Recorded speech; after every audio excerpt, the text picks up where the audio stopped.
الحمد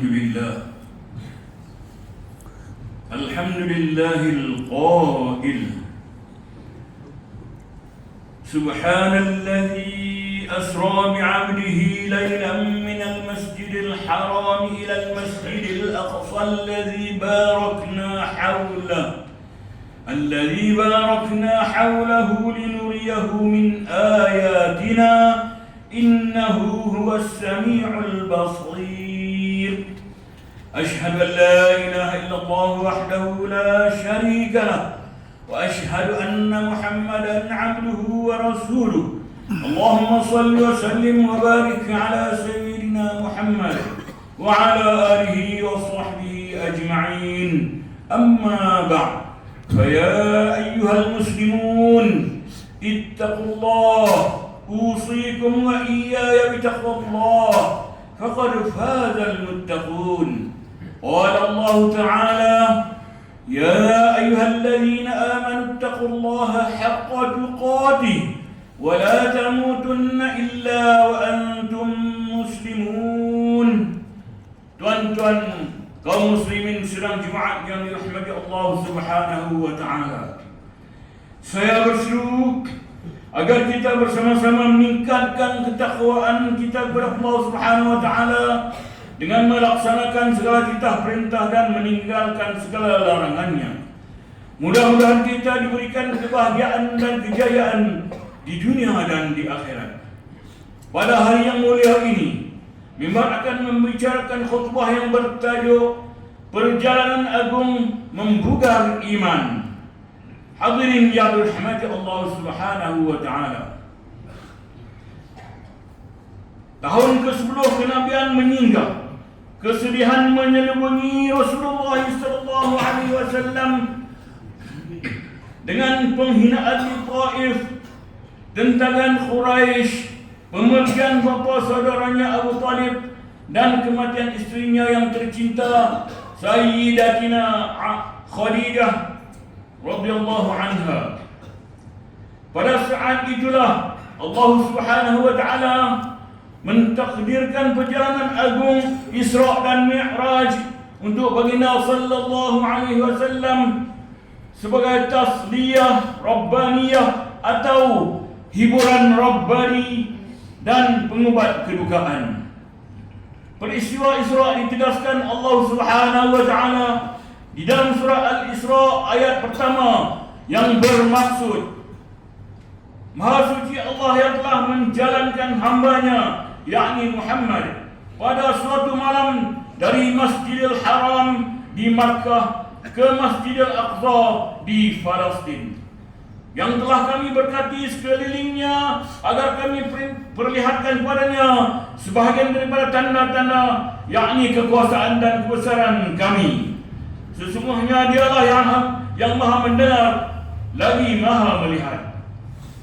Manakala Mi'raj digambarkan di dalam surah An-Najm ayat 13 sehingga ayat 18, firman Allah Subhanahu wa taala ba'da a'udzu billahi minasy syaithanir rajim, wa laqad ra'ahu nazlatan ukhra 'inda sidratil muntaha indaha jannatul ma'wa idh yaghsha sidrata ma yaghsha ma zaghal basar wa ma tagha laqad ra'a min ayati rabbihil kubra. Dan sesungguhnya dia, yakni Muhammad, telah melihat malaikat Jibril dalam rupanya yang asal sekali lagi. Lalu di Sidratul Muntaha, yaitu di Sidratul Muntaha, yang di sisinya terletak syurga Jannatul Ma'wa, yakni Muhammad lihat Jibril dalam rupa bentuknya yang asal pada kali ini, yaitu ketika Sidratul Muntaha diliputi makhluk alam ghaib yang tidak terhingga.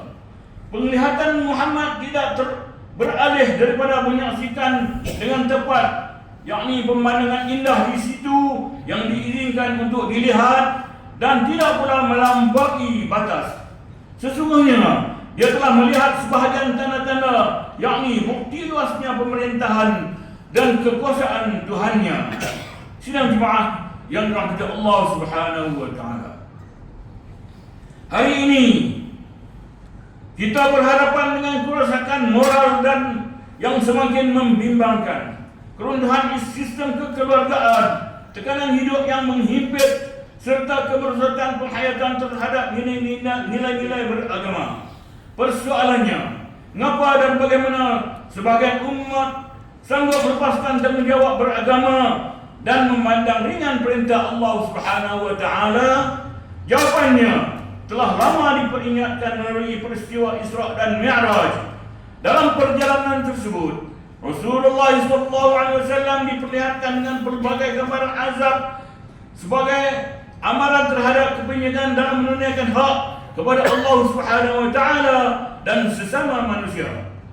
Ada golongan yang kepala mereka dipecahkan berulang kali ketika memandang remeh kewajiban salat. Ada yang dipaksa memakan pokok berduri lagi pahit kerana enggan menunaikan zakat, dan ada yang memilih daging busuk berbanding makanan yang baik kerana terjebak dalam perbuatan zina, dan ada yang lemas di dalam sungai darah akibat menghalalkan riba. Semua gambaran ini bukan untuk menakut-nakutkan, tetapi sebagai peringatan tegas agar kita semua segera menghidupkan kembali ketaatan kepada Allah Subhanahu wa taala dan menunaikan hak-hak sesama manusia sebelum kita sendiri diazab akibat kelalaian tersebut. Hadirin jemaat yang dimuliakan Allah Subhanahu wa taala, hadiah paling besar daripada Mi'raj sudah tentu adalah ibadah salat, seperti mana yang diriwayatkan oleh Imam Al-Bukhari di dalam sebuah hadis yang panjang. Salat diumpamakan oleh para ulama sebagai mi'raj orang beriman, iaitu tempat ruh kita secara maknawi menghadap Allah Subhanahu wa taala setiap hari. Salat bukan hanya rutin, tetapi pertemuan hati dengan Tuhan yang memberi ketenangan, menguatkan semangat dan mensucikan jiwa dalam dunia yang penuh tekanan. Keseluruhan peristiwa ini juga mengajar kita tentang konsep ta'abbud, yaitu ketundukan dan kepatuhan mutlak seorang hamba kepada perintah Allah Subhanahu wa taala, walaupun tidak mampu dicapai oleh logik akal semata-mata. Sebagaimana yang diriwayatkan di dalam kitab sirah karangan Ibnu Hisham bahawa Sayyidina Abu Bakar radhiyallahu anhu membenarkan dan mempercayai setiap apa yang baginda sallallahu alaihi wasallam ceritakan. Hadirin yang dimuliakan dan dirahmati Allah Subhanahu wa taala, sambutlah Isra Mi'raj kali ini dengan satu keyakinan bahawa langit yang terbuka untuk Nabi sallallahu alaihi wasallam pada malam tersebut tidak akan pernah tertutup untuk umatnya. Setiap jiwa yang kembali kepada Allah Subhanahu wa taala dengan doa, taubat dan salat akan sentiasa berada di bawah naungan rahmat-Nya. Sebuah hadis yang diriwayatkan daripada Abu Hurairah radhiyallahu anhu bahawa Rasulullah sallallahu alaihi wasallam bersabda, "Aqrabu ma yakunu al-'abdu min rabbih wa huwa sajidun fa akthiru ad-du'a." Sedekat-dekat hamba kepada Tuhannya adalah semasa hamba itu sedang sujud, yakni menyembah Allah Subhanahu wa taala. Oleh itu, perbanyakkanlah doa dalam sujud. Hadis riwayat Muslim. Maka hayatilah bahawa Isra Mi'raj bukan kisah lampau yang hanya diceritakan setahun sekali di masjid-masjid dan surau-surau. Ia adalah kompas petunjuk dalam kerohanian yang Allah Subhanahu wa taala hadiahkan kepada umat ini. Kompas untuk mencari kekuatan, ketenangan dan makna hidup. Jika Nabi sallallahu alaihi wasallam kembali dari Mi'raj sebagai insan yang lebih teguh, maka kita juga mampu kembali setiap kali selepas salat dengan jiwa yang lebih kuat, hati yang lebih hidup dan langkah yang lebih yakin menuju Allah Subhanahu wa taala. Para tetamu Allah yang dimuliakan dan dirahmati, sebelum mengakhiri khutbah, marilah kita bersama-sama mengambil pengajaran untuk dijadikan pedoman dalam kehidupan seharian. Yang pertama, kita hendaklah menyadari bahawa perintah Isra Mi'raj mengingatkan kita tentang kepentingan memperbaharui dan menjaga hubungan dengan Allah Subhanahu wa taala melalui salat, taubat dan doa, serta meningkatkan keprihatinan kita terhadap hubungan sesama manusia. Yang kedua, kita hendaklah membina suasana yang berteraskan akhlak, kasih sayang dan keteladanan. Keluarga yang menjaga salat dan memupuk nilai-nilai iman adalah benteng pertama yang menyelamatkan generasi daripada kegelapan moral dan serangan budaya yang merosakkan.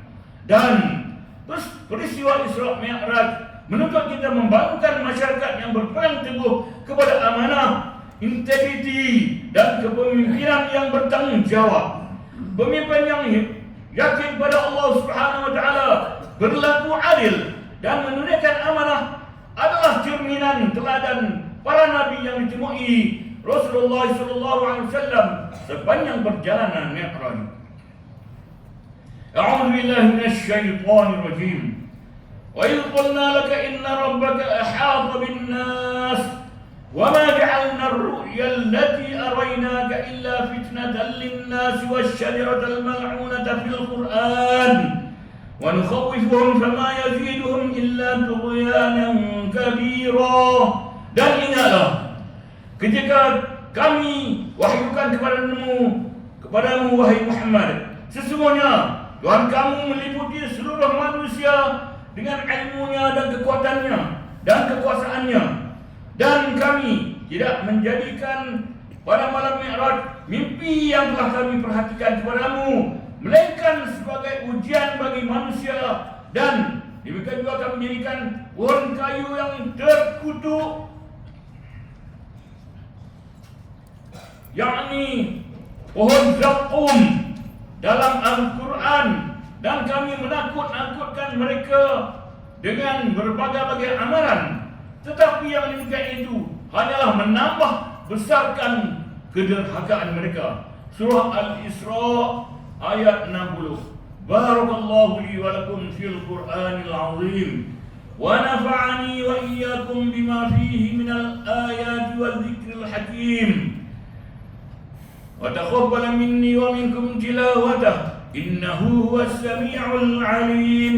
أقول قولي هذا وأستغفر الله العظيم لي ولكم ولسائر المسلمين والمسلمات فاستغفروه إنه هو الغفور الرحيم. أعوذ بالله من الشيطان الرجيم. بسم الله الرحمن الرحيم.